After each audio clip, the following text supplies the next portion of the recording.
তো এটা দুঃখজনক কথা। আজকের ডেটে এরকম ব্যাগ কেউ ব্যবহার করে? কেউ ব্যবহার করে না। আমি আমার তরফ থেকে এখন আমি ব্যাগ নিয়ে আসছি না, আমার তরফ থেকে একটা ব্যাগ গিফট করবো। এরকম মানুষ দেখানে ভাই, এরকম মানুষের একটু হেল্প করা জরুরি, যাতে আমরা কাছে আল্লাহ পাকে তুরাবত দিছে মাল সামান, ও হিসাবে মাল সামান ভালো হিসাবে গিয়ে আপনি হতে যাচ্ছে। এখন আপনার এটা কত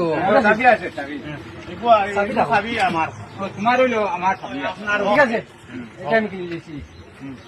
ও বুঝা নেও নেও। আমি কিনতাম না, আমি কিনতাম না। আপনি মালৰ পইচা লাগিছে নি? আর উবা পাইছি পাইছি তোরা জোরে মালৰ পইচা লাগিছে নি? এইটো আবার মাল পাইছো তো পয়সা পাইছি না, পয়সা পাইছি, পইচা পাইছি খাইছো তাই নি কোন আবার তোমারে দিলেই তোমারে বেশি বাড়ি যাবে, ঠিক আছে। পালা করে